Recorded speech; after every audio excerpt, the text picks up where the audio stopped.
ఈ నెల ప్రారంభం నుంచే కొన్ని ఆర్థికపరమైన అంశాల్లో కీలక మార్పులు జరిగాయి. ప్రధానంగా ఏటీఎం క్యాష్ విత్డ్రా ఛార్జీలు పెంచుతూ ఆర్బీఐ నిర్ణయం తీసుకుంది. దీంతో ఈ నెల 1వ తేదీ నుంచే ఏటీఎం ట్రాన్సాక్షన్ ఛార్జీలు పెరిగాయి.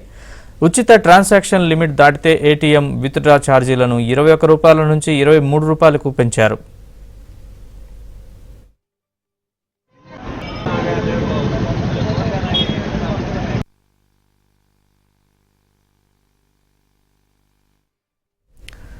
ఆర్బీఐ రూల్ ప్రకారం మెట్రో నగరాల్లో 3, నాన్ మెట్రో ప్రాంతాల్లో 5 ఉచిత ఏటీఎం లావాదేవీలు ఉంటాయి. ఇవి దాటితే కొత్త ఛార్జీలు భరించాల్సి వస్తుంది.